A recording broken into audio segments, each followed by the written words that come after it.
Bonjour, nous sommes le samedi 3 janvier 2026 et la nouvelle du jour vient de tomber. C'est la capture de Nicolás Maduro et de son épouse. Nicolás Maduro, président du Venezuela. Trump a envoyé Delta Force avec Chuck Norris et il sera bientôt traduit en justice aux États-Unis, notamment pour trafic de drogue. On voit l'Amérique, elle ne s'interdit rien du tout. La ministre de la Justice, Pamela Bondi, a rappelé que le dirigeant et sa femme étaient inculpés dans le district sud de New York pour narcoterrorisme. Nicolás Maduro et son épouse, Cilia Flores, affronteront bientôt les foudres de la justice, a écrit Pamela Bondi, ministre de la Justice américaine, samedi 3 janvier, après la capture du président vénézuélien. N'oubliez pas de vous abonner pour plus de news nationales, européennes et internationales sur ce monde merveilleux dans lequel nous vivons. Le Venezuela qui était en tension, c'est plutôt les États-Unis qui étaient en conflit avec le Venezuela depuis quelques mois. On en avait parlé en octobre 2025. Le Venezuela qui a les plus grandes réserves de pétrole au monde avec au moins 300 milliards de barils facilement exploitables et des réserves pouvant atteindre 1360 voire 1500 milliards, donc 5 fois plus, c'est colossal, puisque le deuxième c'est l'Arabie Saoudite avec 260 milliards de barils. Si on peut voir l'étendue de la zone pétrolière. Une intervention militaire inédite dans l'histoire récente. Les forces américaines ont mené une opération d'envergure au Venezuela pour y capturer le président Nicolás Maduro, a annoncé Donald Trump. Donald Trump qui a regardé ça en direct. De fortes explosions avec des bruits ressemblant à des survols de missiles ou d'aéronefs avaient été entendus dans la nuit dans la capitale vénézuélienne, Caracas, gare à la casse. L'opération militaire américaine est terminée. Le sénateur américain Mike Lee avait exprimé ses interrogations sur le cadre légal de cette intervention. Bon, la prochaine libération, ce sera probablement le Groenland. L'élu de l'Utah a finalement annoncé qu'il s'était entretenu avec le secrétaire d'État américain Marco Rubio et que ce dernier lui avait assuré qu'il n'y avait pas de nouvelles frappes américaines prévues au Venezuela. La vice-présidente vénézuélienne exige une preuve de vie de Nicolás Maduro. Face à cette attaque brutale, nous ignorons où se trouve le président Nicolás Maduro et la première dame Cilia Flores, a reconnu Delcy Rodriguez lors d'une conversation téléphonique à la télévision publique. Caracas a dénoncé une très grave agression militaire. Bon, on parle des États-Unis, quand les États-Unis interviennent, c'est pour apporter la démocratie, bien évidemment.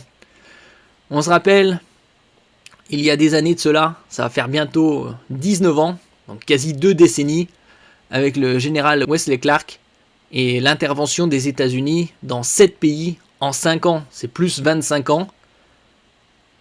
In a way, but you know, history doesn't repeat itself exactly twice. What I did warn about when I testified in front of Congress in 2002, I said if you want to worry about a state, it shouldn't be Iraq, it should be Iran. But this government, our administration, wanted to worry about Iraq, not Iran. I knew why, because I'd been through the Pentagon right after 9/11.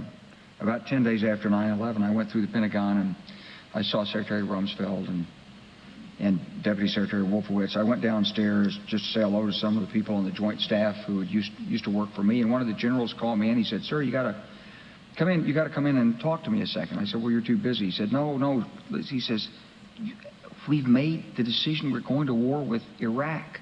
This was on or about the 20th of September.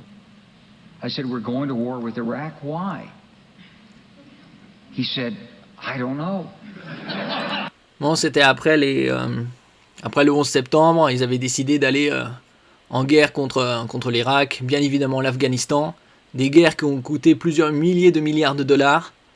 Et là, il parle de l'autre secrétaire Wolfowitz et de toute cette clique qui avait décidé de partir en guerre contre l'Irak. Soi-disant, il y avait des armes de destruction massive, rappelez-vous, et que Saddam Hussein travaillait avec Oussama Ben Laden. Vous vous rappelez que Oussama Ben Laden avait été formé par la CIA dans les années 1970 contre l'Union soviétique, puisqu'il y avait l'invasion de l'Afghanistan par l'Union soviétique, et que les Moudjahidines avaient été soutenus militairement par les États-Unis. Et Saddam Hussein aussi avait été un allié des États-Unis contre l'Iran, avant que Saddam Hussein envahisse le Koweït et qu'il y ait l'opération Tempête du désert. He said, "I guess they don't know what else to do." So I said, "Well, did they find?" Et quand ils n'ont pas trouvé, bien évidemment, les armes de destruction massive en Irak, puisqu'il y avait déjà une guerre 10 ans auparavant. George Bush Jr. avait dit lors d'une conférence, elles doivent bien être quelque part. Et tout le monde se marrait. Bon, il faut rappeler que la guerre en Irak, dans les années 2000, ça avait causé la mort de 1,5 million, 2 millions d'Irakiens. Some information connecting Saddam to Al-Qaeda, he said, no, he says there's nothing new that way. They've just made the decision to go to war with Iraq. He said, I guess it's like we don't know what to do about terrorists, but we've got a good military and we can take down governments. And he said, I guess if the only tool you have is a hammer, every problem has to look like a nail. So I came back to see him a few weeks later, and by that time we were bombing in Afghanistan. I said, are we still going to war with Iraq? And he said, oh, it's worse than that.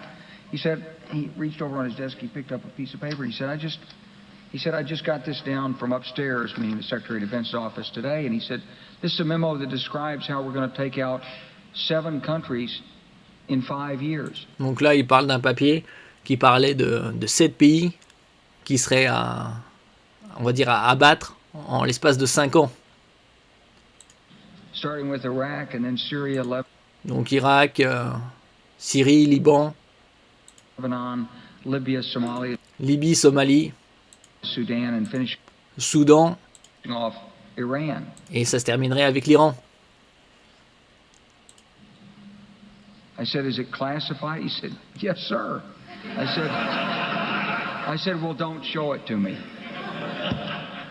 And I saw him a year or so ago, and I said, you remember that? He said, sir, I didn't show you that memo. I didn't show it to you. Bon, on voit, c'est le micmac américain. Ils sont plus ou moins impunis. De toute façon, rappelez-vous de cette guerre en Irak-Afghanistan. 2 millions de morts en Irak. Bon, c'est rien passé, puisque les Américains, c'est les libérateurs du monde, les gardiens de la paix. Et donc ici, on a quelques images. Des explosions dans la nuit de Caracas. Et au petit matin, cette nouvelle qui provoque la stupeur. Les États-Unis ont arrêté le président du Venezuela, Nicolás Maduro. C'est Donald Trump qui l'annonce en personne sur son réseau social. Le président Nicolás Maduro a été capturé ainsi que son épouse et évacué du pays par avion. Tout a commencé peu avant 2 heures du matin. Regarde. À leurs fenêtres, les habitants sidérés regardent leur ville s'embraser sous les frappes américaines. Ici, l'un des ports de la capitale vénézuélienne, là, le plus important complexe militaire du pays. Aussitôt, la panique dans les rues, des embouteillages. Les plus angoissés préfèrent s'enfuir. Longent parfois les zones qui brûlent encore. Il y a 1h30, on a entendu les avions survoler la ville et les explosions, au moins 8 ou 10. La télévision nationale interrompt ses programmes. Lit ce communiqué du président Nicolás Maduro qui dénonce l'attaque américaine. Mais à cet instant, personne ne sait encore que les États-Unis affirment détenir ce même Nicolás Maduro dans un endroit encore inconnu. La vice-présidente demande des signes de vie. Le ministre de la Défense, lui, accuse et déploie les forces armées.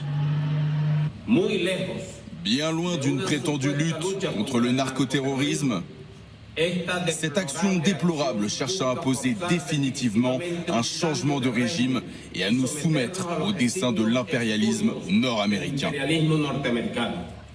Depuis des mois, les États-Unis font pression sur le président Maduro, que l'on voit ici lors de sa dernière interview télévisée. Il est accusé d'être à la tête d'un vaste réseau de narcotrafic. Trump avait bien annoncé qu'il voulait la fin du régime Maduro. Alors tout ça s'est enveloppé derrière l'affichage de la lutte contre le narcotrafic. Mais derrière ça, vous avez quand même la volonté de faire tomber le régime de Maduro. Il y a aussi le problème de l'immigration qui apparaît en arrière-plan. Le jour se lève sur Caracas. Impossible à l'heure actuelle d'atterrir ni de décoller de la capitale vénézuélienne. Un avion bloque les pistes. Rappelez-vous, il y a pas mal d'années, le précédent président du Venezuela, Hugo Chavez, qui était décédé d'un cancer mystérieux. Là, on a également... Là, on a Trump. The team did an incredible job. They rehearsed and practiced like nobody's ever seen. And I was told by real military people that there's no other country on earth that could do such a maneuver. If you would have seen what happened, I mean, I watched it literally like I was watching a television show. Voilà. C'est Trump qui parle que les forces armées américaines, que les États-Unis, c'est les seuls au monde à pouvoir faire une telle opération, et qu'il a regardé ça en direct comme si c'était une série télé. Après, c'est Trump le showman. And if you would have seen the speed, the violence, you know, they say that, the speed, the violence, they use that term. It's it was an amazing thing, an amazing job that these people did. There's nobody else could have done anything like it.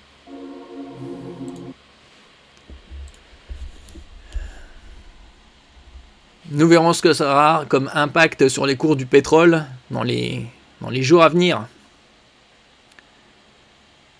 Merci pour votre écoute et à la prochaine.